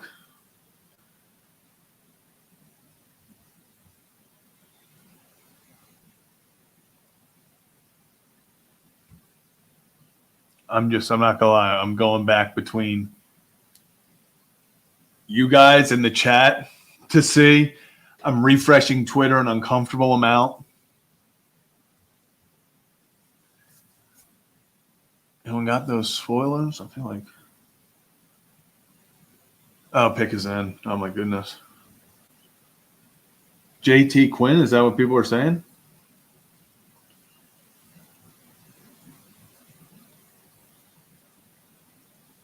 All right, JT Quinn, pitcher from University of Georgia, 6'6". 6'6", baby. JT Quinn. All right. There we go. Let's look at it. Let's look at what we got so far, everyone. Here is the way the Orioles' current draft class did not mean to do that. Here's how the Orioles' current draft class looks. 6 picks deep. We got Ike Irish, the catcher / outfielder from Auburn. You have Caden Bodine, the catcher from Coastal Carolina. I'm not even going to try again. Vahiva, Aloy, Arkansas Golden Spikes Award winner. Slater De Brun, the outfielder from Summit High School in Oregon. Joe, we have got to just pick some. Like JT Quinn, love it. Straight to the point. Ike Irish, straight to the point. Did we get a pronunciation?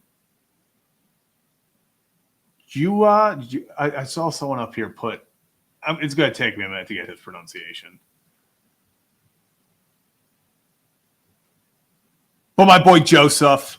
And then we go back-to-back pitchers with Joey D and JT Quinn. Let's look at JT Quinn for a sec. Let's dabble. Let's dabble. The 6'6", 210-pounder, the 21-year-old has a 60 grade fastball, 40 grade curveball, 55 grade slider, controls a 45 overall 45.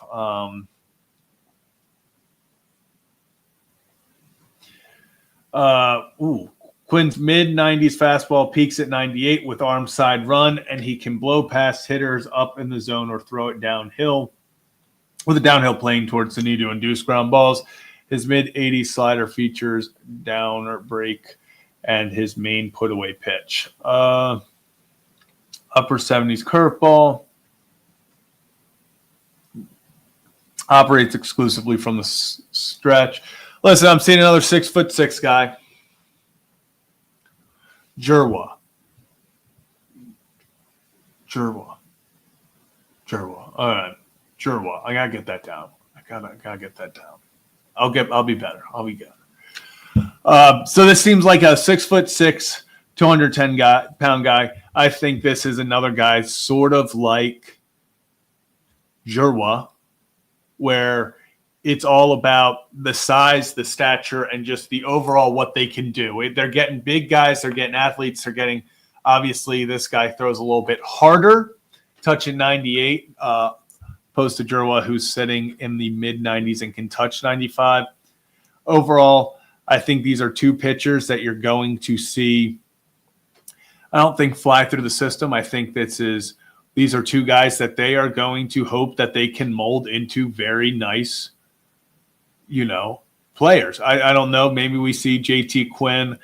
Wouldn't be surprised if he's sitting 90, can touch 98. Would not be any already pitches out of the stretch. Would not be surprised at all that if this guy down the line, I don't want to say he's a reliever, but I could see that being what happened. Oh, yeah. And Jordan put it, Quinn came into the season with reliever-like skills, but molded into a starter. And I love that. Showing up better at Georgia. Yep. Potential grade slider, supposedly a slam dunk reliever. Okay, so I nailed it with the reliever thing. I tell you guys, I didn't know much about these guys going in. Sometimes I just catch a vibe. I don't know ball all the time, but sometimes I just see a guy and he screams, this dude could be a great reliever. Sometimes you just know. So, that's the eye test. Analytics didn't tell me that. That's just straight vibes. That's a feel. That's a feel thing. It's probably the last thing I'll get. It's not as impressive as Ike Irish, Kevin calling that, but I love it. Two pitchers to round out the night. I think that's it for tonight, right? Is that as many rounds as we're going tonight? I don't think we're. Are they doing?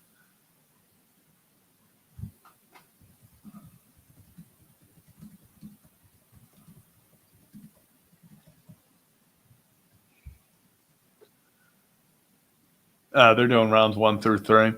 Don't think I'm making it to 93. What pick are they on? What pick are they on right now?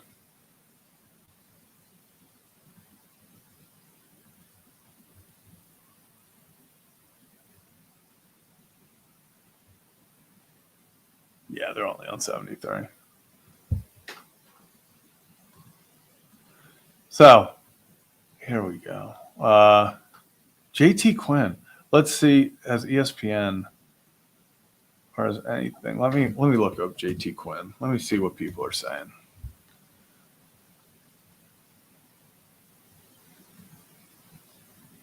Actually, where did they have him? Oh, they had him ranked 127. So, not like.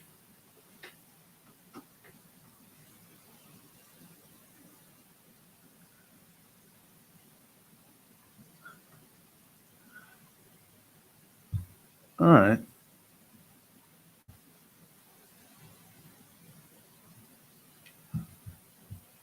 Can I get? I'm not paying $1.99 to see this.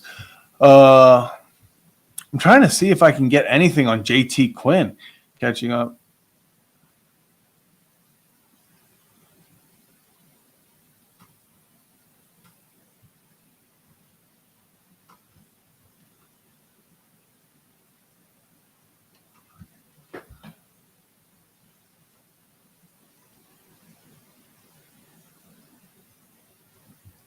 I'm in, baby. Yeah, so it looks like definitely going to be a guy who they look to be a reliever.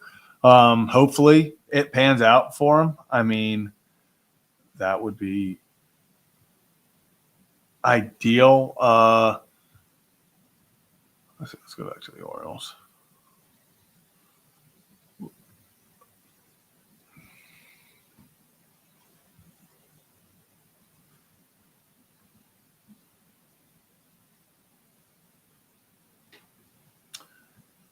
All right, so here's what we'll do. We're gonna play this fun game. Let's go 1 through 10 again. How are you feeling about the first 6 picks of the Orioles? And if you want to in the comments, tell me why. Tell me why you're feeling this. I'm not gonna lie. Like I've said this before, and I'll say it again. I'm not a draft expert. I am probably the furthest from it. I'm a guy who loves baseball, and I don't know, most of these guys. I've only watched a few games of, I watched Bodine in the College World Series, watched Aloy a few games throughout the college playoffs. But besides that, can't give you anything. We're learning about these guys together. I'm feeling I like this pick. I like these picks, I should say. It seems like people are pretty, up on these Orioles draft picks, which is always just great to see. I'd be lying to you if I sat here and told you that I thought the Orioles were going to take 2 catchers with the first 2 picks. Didn't see that coming, but in all honesty, it goes off of, Mike Elias and them. They build on the spine of the team, catcher, pitcher, middle infield, and then center field. And that's where they stuck this entire time.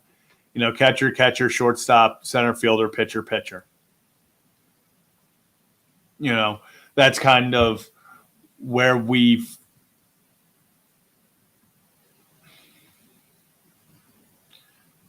he has stayed his entire career.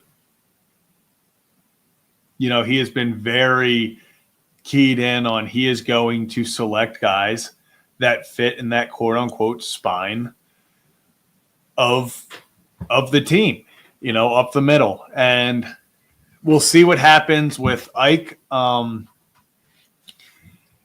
If they want him to be a catcher, I think it makes it a little bit more interesting on obviously what you do with Adley, what you do with Basayo. At the moment, every catcher they have is pretty much on the IL. So, if it was the NFL draft and these guys were playing immediately, that would really make sense. But we'll see what happens with that and kind of where they go with Ike's development. If they do decide, hey, let's sit there and let's go, let him focus on hitting and be an outfielder. If they think, hey, let's see how far he can go as a catcher, I think that's another option. I think that's a more interesting option because, yes, maybe it adds value if he can be a catcher and he can be a serviceable catcher. But, I think they're going to go off of whatever gives these guys the best opportunity to impact maybe not this team, but just kind of develop into the best players. Because I think that's where they're at, is they just need to draft the best players that they can. I think that's why when Aloy was sitting there at pick 31, I don't think the Orioles were comfortable picking him at 19. I don't. I think it came down to, I saw him mock there over and over, and you look at the high swing and miss, 20% swing and miss rate. So I think you look at that and you tell yourself, okay, is that worth it at pick 19? I don't think I don't think they saw that as worth it at pick 19. They probably had Ike Irish. Maybe they didn't think Ike was going to be there. Ike in MLB is ranked number 11. I've seen him ranked as high as number 5. I think it was Baseball America. He was their 5th best overall prospect. So Ike definitely, he kind of gives me Heston Kjerstad vibes as well.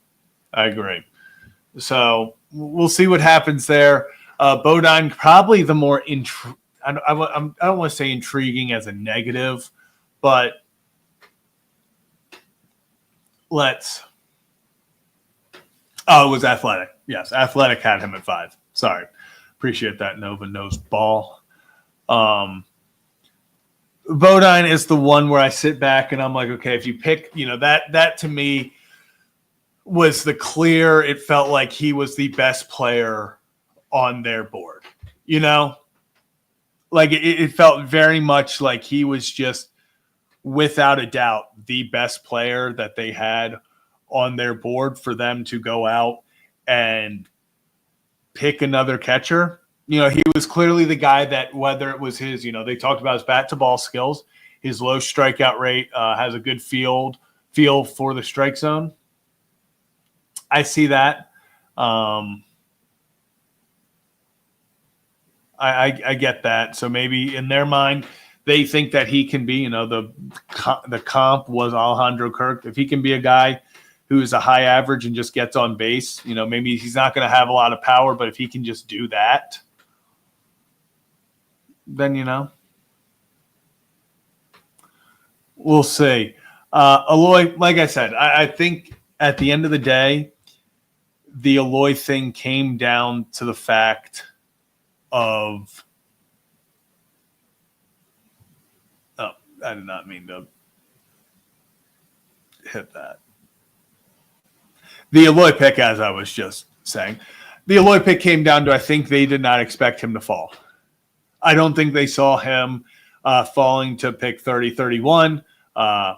When he's sitting there, I think they had to take him. He was the Golden Spikes Award winner for the best player in college, or position player, I think. Is it just position player? Let me. Or is it for all players? Best amateur baseball player. All right, so just best amateur baseball player. If he's sitting on the board at the end of round 1 in the compensatory round, you take him. I think you just straight up, you have to take him. Has some power. Once again, the comp, it's going to be Willie Adames. Take it with a grain of salt. If he can be a solid position, infielder, give you above average defense while giving you some pop, I think it's a win.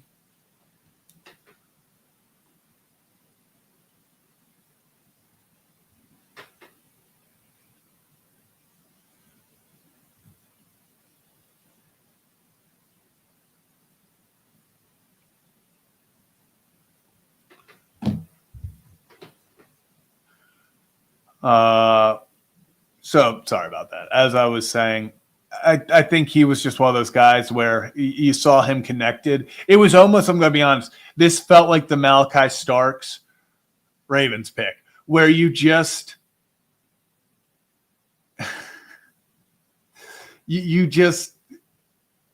it felt like everywhere you looked, every comp or every mock draft and stuff, at least half of them had Aloy going there at pick 19. So for you to get him at pick 31, I'm going to say it's a steal. I'm going to say it was a steal. Yes, next pick is at 93. Laura. So, as I said, if we're all right at this point. We're just gonna go through because I believe they're at. Yeah, we're at 82 already, so we might as well see this through. Let's look at the guys real fast. I've gone a lot of 2 more high schoolers off the board. Let's see the undrafted real fast. I want to see. I would love for the Orioles with this extra money. I'm not gonna lie. I would love for them to go grab another high school player. Go overpay for another high school player, in my opinion. Go give one of these guys like Mason Neville, who's the 35th ranked player, lefty outfielder. I don't care. 6'3", 210 pounds from Nevada. I mean, I don't hate that.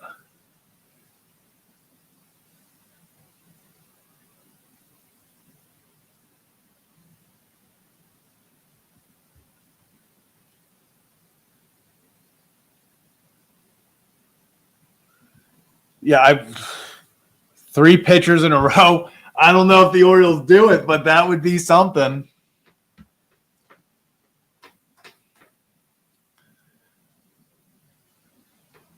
I saw you. Asen, the last guy. I'm not going to pretend I know how to pronounce his name. I don't. I think they're definitely going to overpay De Brun. Aloy, I don't think so. I think Aloy is going to be at value, maybe a little higher, but a college guy doesn't have as much leverage as maybe a high school player. So,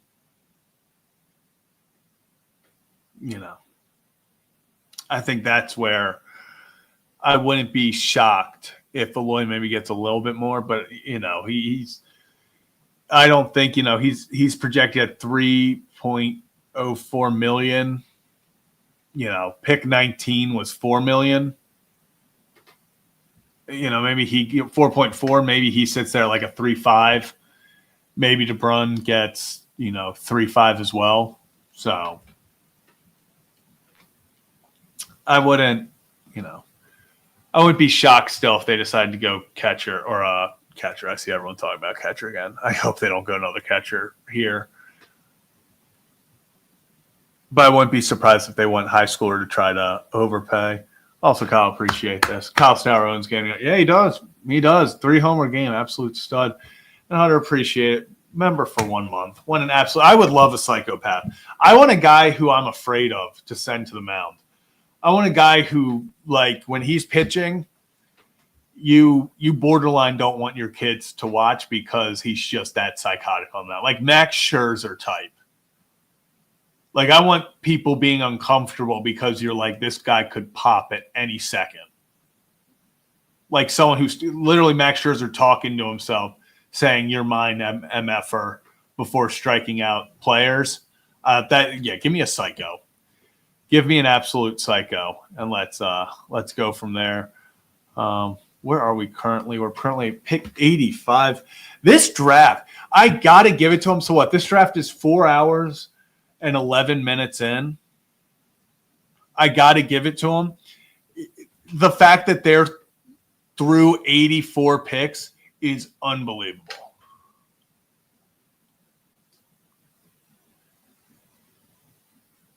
The NFL draft would probably be at pick. We would be just at the end of the first round.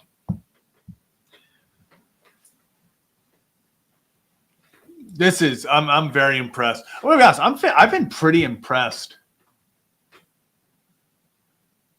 with how ESPN and Major League Baseball handled this draft. I think the marketing beforehand is always horrible. I don't think they get any national coverage, enough national coverage at least for it to get outside of baseball fans to tune in. Yeah. I mean, NFL draft, you wait 25 minutes and you see 3 picks. I mean, it's the longest. I mean, you sit there with your team saying the pick is in, for a good, 50, 5 minutes. I mean, you'll sit there and be like picks in, and then you're sitting there for the next, 30 minutes just. Oh, also, I'm realizing I made this whole thumbnail, and I'm just looking. I didn't even put the thumbnail. I didn't even put the thumbnail on this thing. But I appreciate this because I think Major League Baseball is this is good. Tell me the big picks, and I just want to know picks. They're breaking down guys. They're not giving me the horrid backstory. I don't find out the worst moment of every player's life the moment they're selected. The NFL draft, it's this player's drafted, and it's the happiest moment of their life, and then they're like, let's talk about the 7 tragedies he's gone through instead of talking about him as a player. Let me know these guys as a player. Let them have their moments. Talk about them, their achievements, stuff like that. I'll give it to Major League Baseball is killing this right now.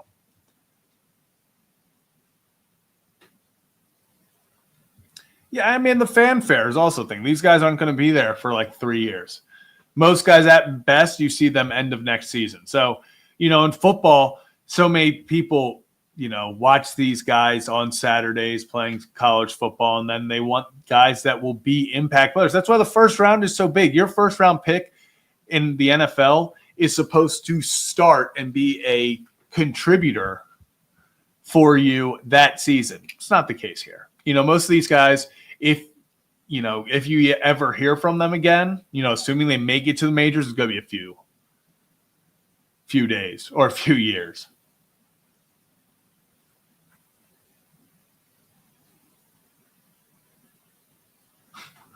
Love this. Picks and ball.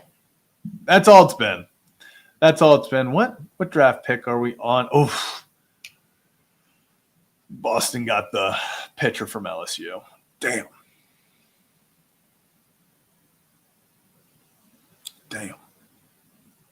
This always happens where I sit here and I'm like, I'm going to do a quick stream to talk about the pitch. I was planning on doing this for 20 minutes. We're almost 2 hours in, and honestly, like I keep saying, very impressive. I thought that if I stayed on for an hour, I might be able to get to pick 58. I thought there was an opportunity if I stayed on an hour to get to pick 58. The way that I thought there was no chance I would get to 93, especially not in potentially less than 2 hours being on. So good on Major League Baseball. I appreciate that. Yeah, we're at 88. We're right there, people. Before you know it, we're going to be talking about the Orioles' final selection of the night. 7 picks in the top 93. You hope you can hit on them. So far, I mean, we can continue to talk about these guys as we lead up to our final pick. Just finished up talking about Aloy a few minutes ago. De Brun, probably an overslot guy. They're going to pay him more to decommit from Vanderbilt and sign. So, smaller guy. He's been comped to Corbin Carroll.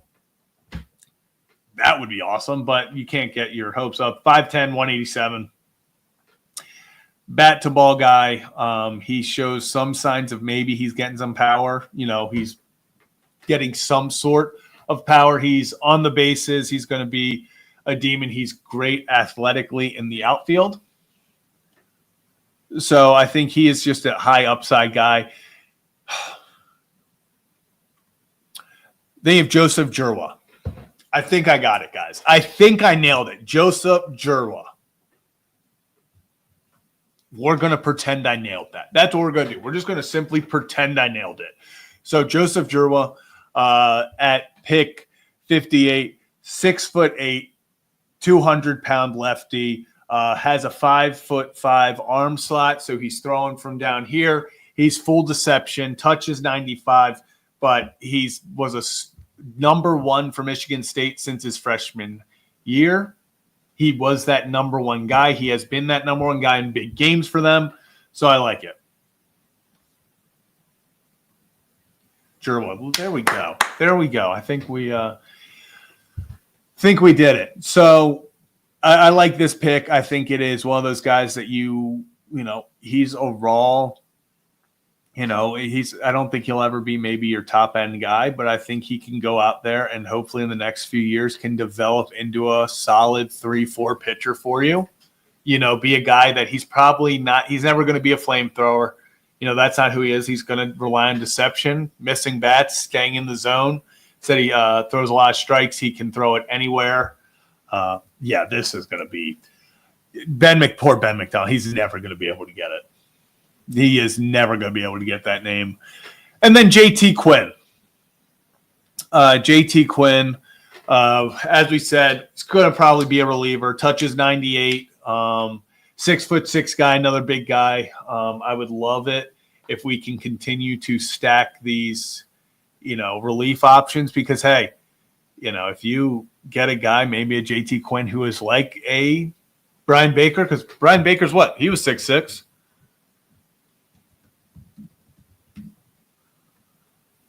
Yeah, Brian Baker 6'6". So he's 6'6", 235. So this guy's 6'6", 210, a little bit lighter. But if you can, get a guy at pick 69 that is going to be like that for you, I think it's good. I think it's great value. I think it is one of those things where if he's on the board, you take him. So with that, the Orioles are about to be on the clock. This is going so fast. I'm not going to lie. When people are like, hey, stay till pick 93, I was like, there's no way I'm staying till pick 93. Then I looked up and it was already at pick 80. So here we go, baby. Here we go.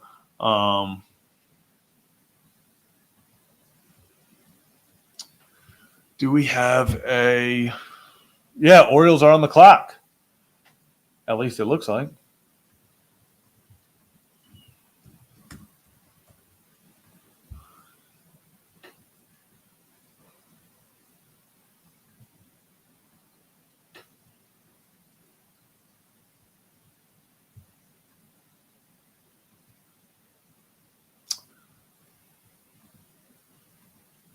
It's our time. We're on the clock, baby. Who will the Orioles add? I feel like everyone is so much faster.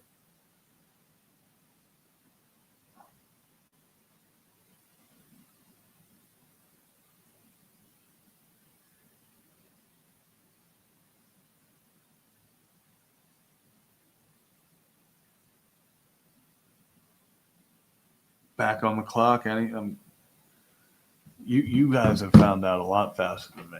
So, okay, we got it. There it is. R.J. Austin.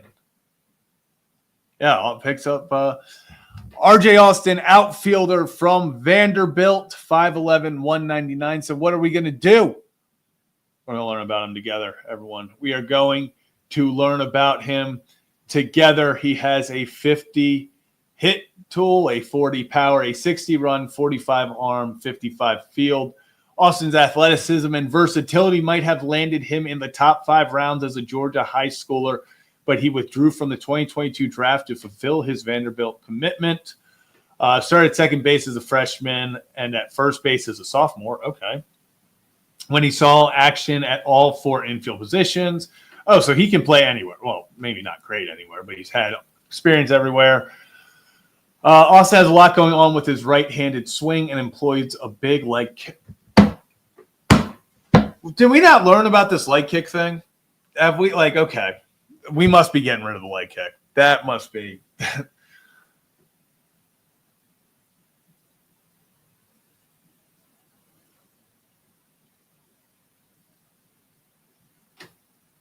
All right, so but his hand-eye coordination and sense of timing allow him to make repeat contact to all fields. He almost puts the bat on ball too easily, producing too much ground ball contact and cutting into his walk totals. He lacks power and rarely drives the ball in the air to his pull side, so he may not offer more than 10 to 20 homers per season. With plus speed and high IQ, Austin is proficient base stealer. He covers ground and has good defensive instincts, though his fringy, if accurate, arm limits His effectiveness on the left side of the infield, he fits best at second base or center field, and he manned the latter position capably this spring. Scouts love his makeup. It's the 112th ranked guy. All right. Yeah, so it looks like he is a guy who's just going to be a scrappy. He's a developmental guy.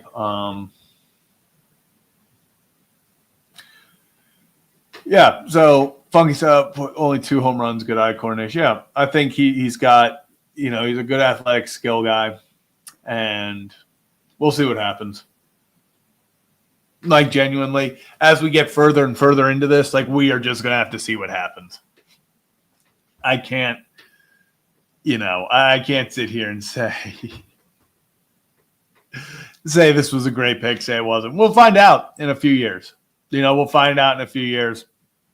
Versatility guy. Hell, maybe all he offers down the line is he hits 230, 240, 250 off the bench, and he's your utility guy. He's your Jorge Mateo. Maybe that's what happened.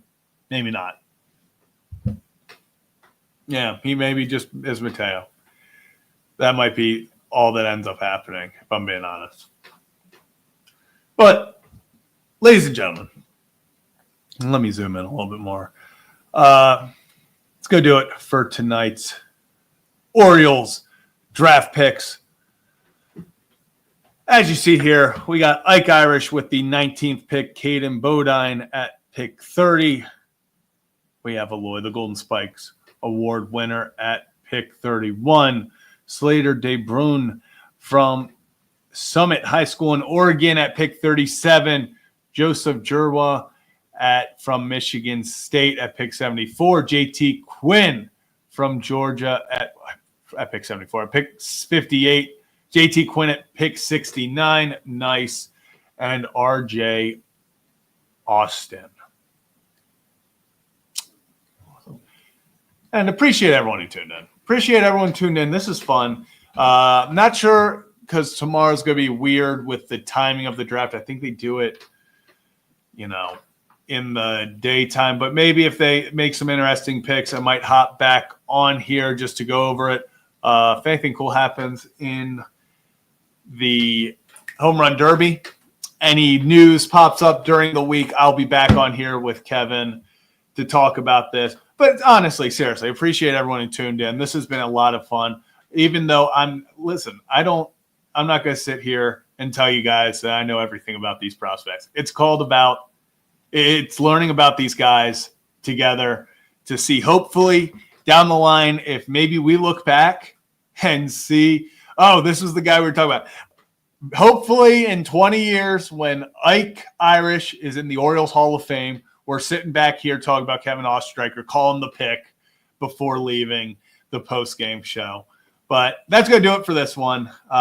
Appreciate everyone who tuned in, everyone who gave their thoughts, everyone who just came to hang out. Love doing this with everyone. So that's going to do it for tonight. Orioles with 7 picks in the top 93. You see the picks in front of it, and appreciate everyone who tuned in. We're at the All-Star break, so no post-game shows coming up. But, hey, if there's a trade, if something big happens, we'll be there. Appreciate every single one of you. And we'll see you next time for another edition of Kevin and Zach React. Have a great night.